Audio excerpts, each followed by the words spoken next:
All right, my friends, welcome back. This is going to be part 24 of my presentation on the flood and Noah's Ark.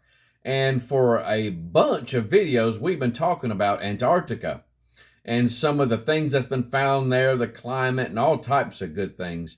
And some of the interesting theories on how they believe that some of this plant material and animal fossils have been found in Antarctica. Now, for the most part, we've been covering the plants in the past videos. In this video here, we're going to talk about the animals that have been found.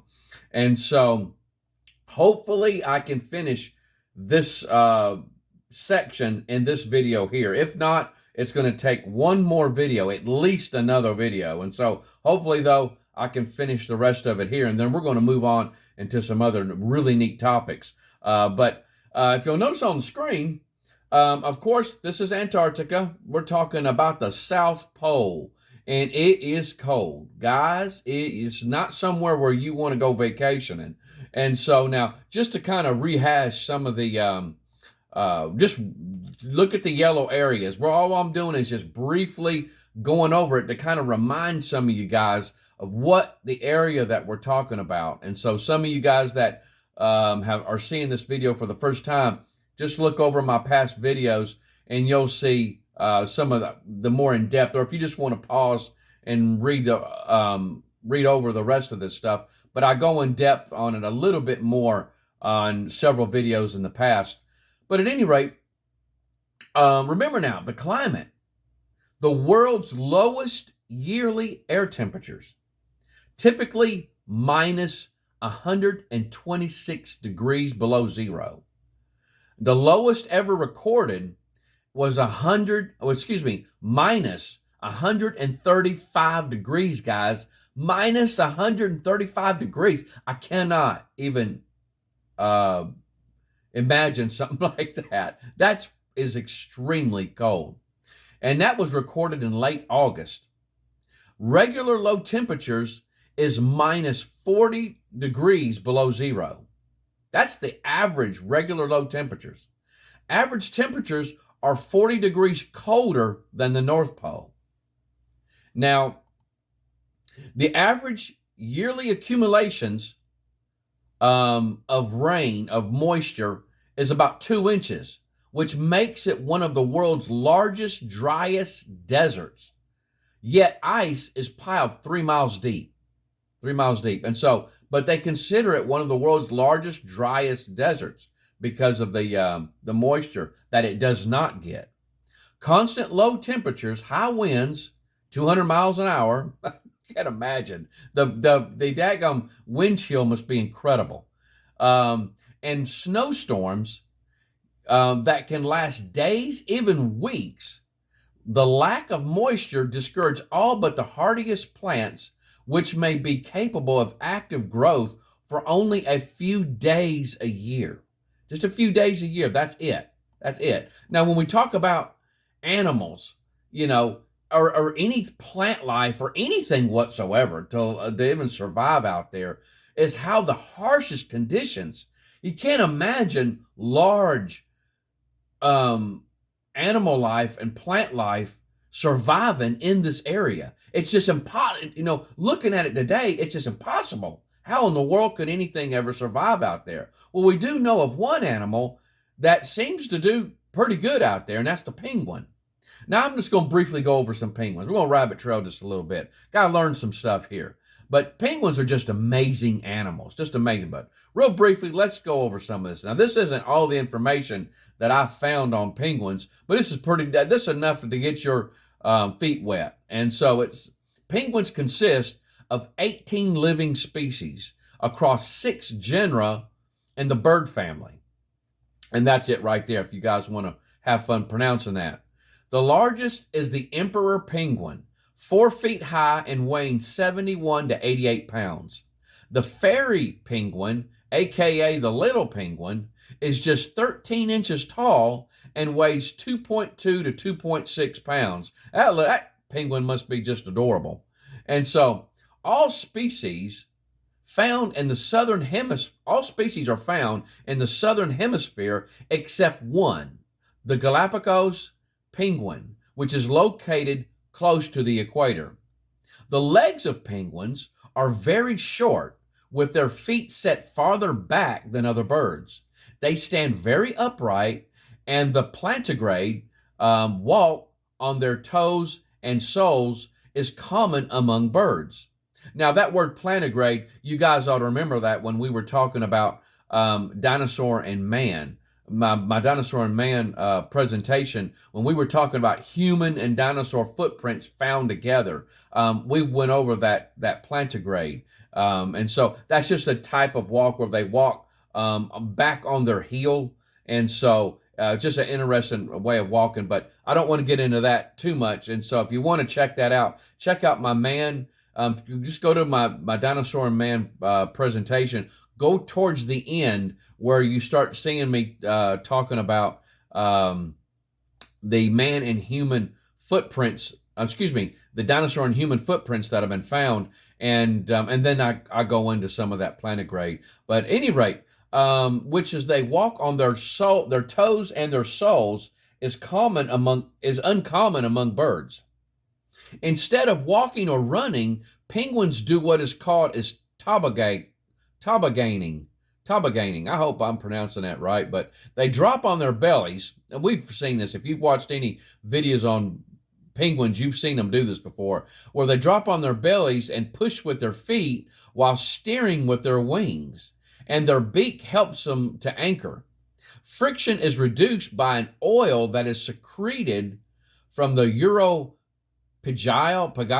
gland near the base of the tail to preen and waterproof feathers by the use of their beak. So they'll take this oil and they'll kind of they'll put this all over their feathers. And so I've seen penguins do that before. I just thought they were itching themselves, or maybe they were just kind of, well, they are kind of grooming themselves when they put this oil on it. But I thought they were just doing just general grooming. Well, no, they're actually putting this oil on their feathers, kind of waterproofing them. And it makes it real slick when they're on that ice. All right, going on. The emperor penguin is exposed to Antarctic temperatures below minus 40 degrees on the sea ice, 28.8 degrees Fahrenheit in the water, and minus 122 degrees Fahrenheit with winds up to 124 miles per hour on land. Their feathered coat helps in maintaining a 100.4 degree body temperature. It's amazing, absolutely incredible. Their feet also have special fats to keep them from freezing. Species found in sub-zero temps have special feathers with tiny hooks arranged at irregular intervals and larger barbules, which were arranged on even larger barbs. This decreases the surface area of water droplets that can contact the feather, giving them both hydrophobic and anti-adhesive qualities, which helps in keeping frost off their feathers. If you'll notice, sometimes when you're watching these videos, like this picture down here, evidently there's some strong winds that these birds are having contact with, but you'll see very little frost on these birds. I've always noticed that. I thought that was quite amazing considering the temperatures that they're in, and that's because of this design, God-given design that they have on their coats. Penguins can spend up to 75% of their lives in the sea, where they fly underwater. The superbly designed penguin wings have a thick airfoil sections. Their curved shape generates lift and thrust, supported by a bone structure that is not hollow like that of aerial birds. Unlike airfoils on planes or the equivalent hydrofoils on naval vessels, penguin wings can be bent, or they can flap them. They can also change the angle of their wings to reduce resistance.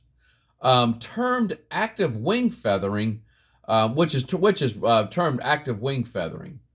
The dense, short feathers of the penguin can also lock air in between the skin and water to reduce friction and turbulence. These various features allow for improved hydrodynamic efficiency, meaning less effort is required to propel the penguin as it swims. We'll try this one. Gentoo penguins or Gentoo penguins can swim underwater at up to 22 miles per hour. So that peculiar bird that waddles around on the land, we always like to make fun of them. They look kind of comical waddling around, is also the fastest swimming bird on the planet. Gentoo penguins have been seen to turn in less than one body length, which is 20 inches, even when not pursued by a predator or chasing food. These animals are extremely fast in the water. Now, let's go through some animals. I'm going to go about as far as I can. We'll take in another couple minutes here, but I'm going to show you some other animals, some fossils that have been found in Antarctica. Now, one of them is these two animals right here. In 1967, a geologist picked up a rather small and insignificant looking piece of fossil bone in the Beardmore Glacier area of the central Transantarctic Mountains. This turned out to be a fragment of the lower jawbone of a labyrinthodont amphibian, giant salamander. Now, I think I did pretty good on that word. The first evidence of land living vertebrates. On the strength of this find, another expedition 2 years later returned to the same area and discovered reptile bones of the herbivore Lystrosaurus, previously found in South Africa. So I did pretty good on both of those words. The next one's coming up. I know I'm not going to do so well. So these animals right here, guys, if you see at the bottom, both those pictures there, they found this in 1967 in Antarctica. And now here is that giant salamander right here. That's a picture of it. And this one here, the late Joe Taylor, he had this in his, I'm sure the fossil museum, the Mount Blanco Fossil Museum in Crosbyton, Texas is still running. At least I hope so. I haven't touched base with them to see kind of how things are going.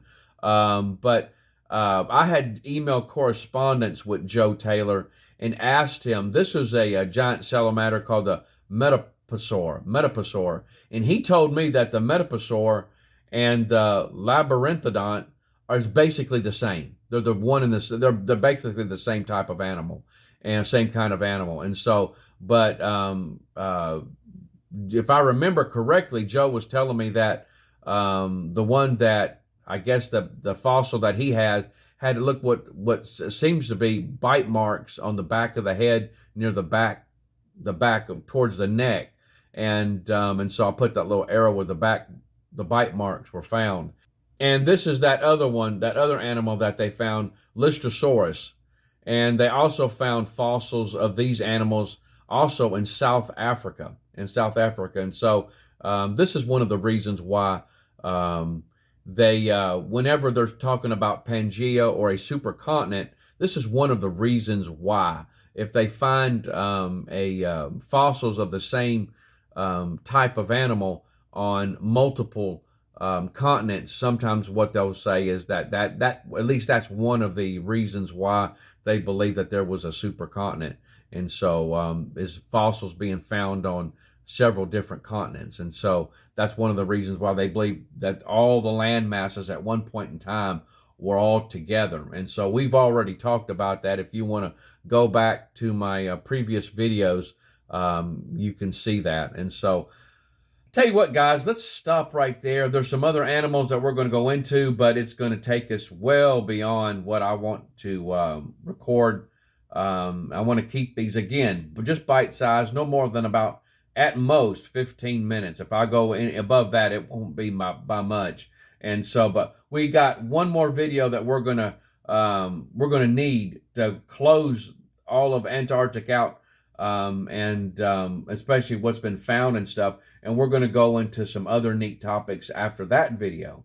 And so, but other than that, I hope you guys are learning something and really neat things. So we got a whole lot of really neat topics still to come.